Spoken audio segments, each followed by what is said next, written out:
Hey everybody, welcome back to TraverseTownTCG, where I have another deck profile to show you.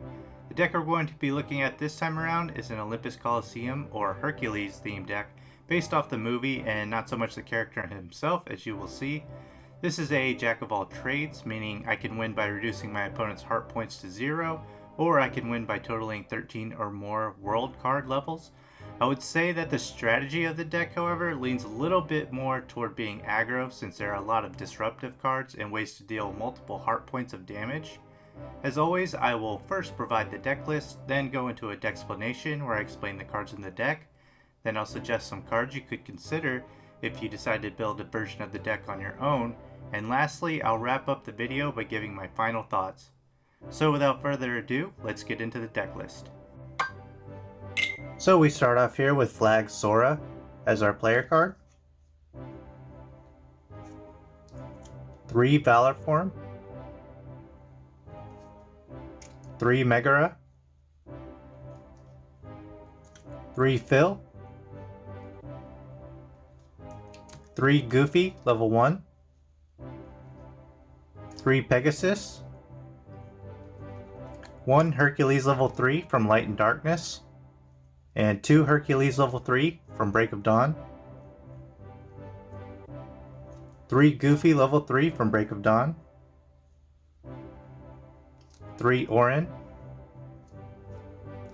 1 Goofy level 4 Break of Dawn. 3 Olympia equipment cards. 2 Oblivion equipment cards. 1 Oblivion attack card.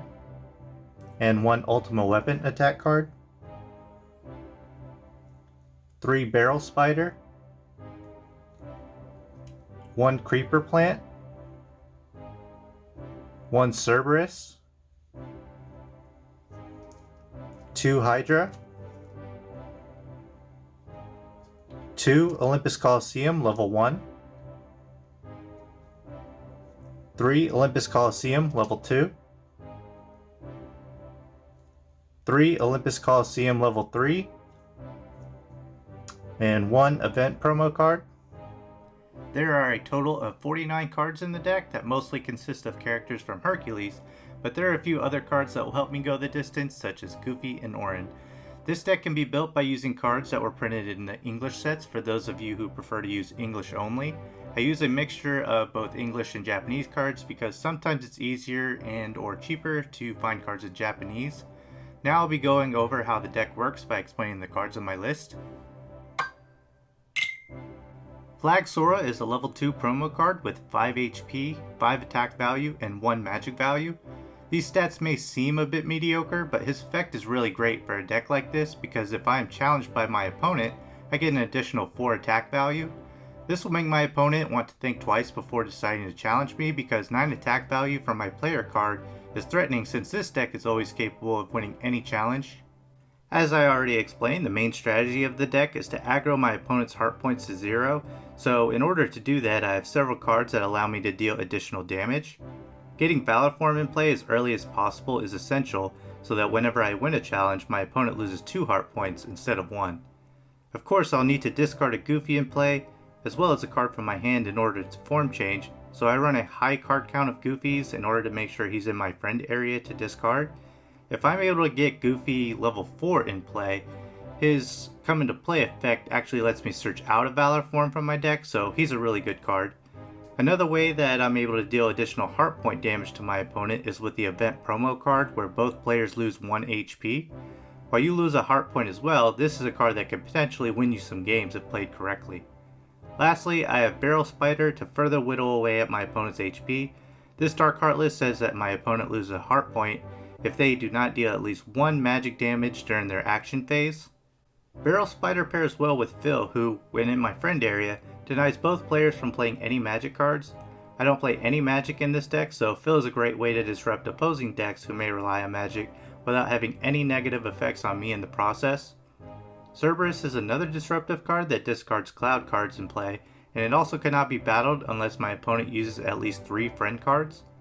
For additional disruption, I have Orange Effect, where I can choose one of my opponent's remaining friend cards after he participates in a successful challenge and discard them. Orin also gains X support value, where X is equal to the number of friend cards in my discard pile. Outside of normally discarding cards during my discard phase or after a battle or challenge, the aforementioned Valor form can quickly discard 2 friends to add to Orin's support value if I choose so there is a bit of synergy there. In my opinion, Orin is one of the best friend cards in the game, since he is able to discard any friend card on my opponent's side after a successful challenge, and also because his support value has the potential to reach a high total. Similarly to Orin, Hercules level 3 from Break of Dawn is another card that can reach a high support value, as his card states that he gains X support, where X is equal to the number of Olympus Coliseum friend cards in my friend area. Meg, Phil, Pegasus, Orin, and even Hercules himself all contribute to this effect, since they are all considered Olympus Coliseum friends. Since Hercules level 3 starts out at a 6 support value, he could potentially have up to 11 if I have all of the Olympus Coliseum friends in my friend area at once. These 2 beatsticks are great cards, but with their levels being so high, one would assume that getting them into play would be a difficult task. Well, with Megara allowing me to play Olympus Coliseum friend cards of any level, getting Orin or Hercules level 3 into play is a whole lot easier. She also discards all Hades in play, which is helpful to play my Hercules cards. Meg really makes the deck in my opinion, because after I get her into my friend area, I can just keep her there throughout the duration of the game to play any level of Olympus Coliseum friends. The support numbers in this deck continue to climb with equipment cards such as the Olympia and Oblivion Keyblades. Olympia adds 3 to my player card's attack value, and if Olympus Coliseum is my topmost world card, it gains an additional 3 attack value. Valor form allows me to equip 2 equipment cards, so I also play Oblivion to add 3 more attack value. With Valor form and both Keyblades equipped, I'm looking at a total of 18 attack value on my player card alone if I have an Olympus Coliseum world card in play. Add in those high support value friends and attack cards like Oblivion and Ultima Weapon, and you can see that this deck is built for aggro. Winning challenges is important in order to make sure that I keep my Valor form, because if I lose a challenge, I have to discard Valor form from my player card. Like most good decks, I included some draw cards to help with consistency. Pegasus level 2 allows me to draw a card each time I play an Olympus Coliseum world card. This card received an errata that you only draw a card for playing an Olympus Coliseum world card, despite the text saying an Olympus Coliseum card, so you do not draw for playing any of your Olympus Coliseum friends, just an Olympus Coliseum world card. Goofy level 3 from Break of Dawn has a come into play effect to draw a card. He has multiple purposes in the deck. On top of allowing me to draw a card, he also has great support value, and allows me to form change by discarding him from my friend area. I already mentioned Ultima Weapon, but its effect also allows me to draw 2 cards if I defeat a dark card on my world. These are the only forms of draw I have in the deck, but it's really all I need. The deck as a whole runs pretty smooth because there aren't too many dead draws when every card has more than one function in the deck. I run enough world cards in the deck to win by world level count, but while I deal enough damage to clear dark cards, sometimes they have text that I can't get around by just powering through them. For those pesky Dark Heartless cards, I play 1 copy of Hercules level 3 from Light and Darkness that allows me to choose one of level 5 or below and return it to the owner's hand. This isn't perfect since they can just play it down again on their next action phase, but it can buy me a turn of playing Worlds, and sometimes that's all I need. I also run 1 copy of Creeper Plant to deal that 1 damage I need to the popular Stealth Sneaks. I want to reiterate that while this deck can win by world racing, it does lean more toward aggro, so I didn't feel the need to dedicate too many cards toward dealing with the more annoying Dark Heartless cards. Still, Creeper Plant gives me an additional dark card my opponents have to clear, and Hercules level 3 is a nice option. It's also searchable with Olympus Coliseum level 2. Olympus Coliseum level 2 has a come into play effect that allows me to search my deck for a Hercules of level 3 or above and put them into my hand. This is nice, but it does have a dark no limit. Olympus Coliseum level 1 has an effect that boosts all Olympus Coliseum friends support value by 1 in any battle or challenge that takes place on it, so sometimes that's a good card to sit on. The last world card is of course Olympus Coliseum level 3 that says magic cannot be played here. Because I don't play any magic cards, Olympus Coliseum level 3 has no real drawbacks. I already discussed some disruptive cards that can help prevent my opponent from world racing, but sometimes the best way is to put up a big wall like Hydra. Hydra fits the theme of the deck, and it's also tied for the highest base POW in the game with 25. This POW is reduced if your opponent has a Hercules in the friend area, or if Phil participates in the battle, but against decks that don't have either of those, Hydra can be tough to bring down. Now that I've explained the cards in the deck and how they work, let's talk about other cards you could consider if you were to build this deck on your own. Player cards with higher heart points are an option here if you'd rather play it safe and you're confident that you can get Battleform into play quickly. Sora level 1 from Piece of Memory has the highest available HP with 9, but if you wanted to use cards from English only sets, Sora level 1 from Base Set or Break of Dawn have good HP at 8. Lower level Hercules cards can be added for their support value and to boost Orin's effect. I don't think the abilities are very useful here though, because any dark card with that low of a level can most likely be dealt with by just attacking with your player card. I didn't think they were necessary, but if you wanted more Hercules for the theme of the deck, they wouldn't hurt. Owl would be a very strong inclusion since you don't play any magic friends. Having the magic lock with Phil and the magic friend lock with Owl can be a deadly combo and is commonly used in aggro decks for disruption. I chose not to add Owl because of the card count, but if I were to play this more competitively rather than for fun, I'd include Owl for sure. Speaking of competitive play, I forgot to mention in my Aladdin video that I try to balance the decks I build for these deck profiles.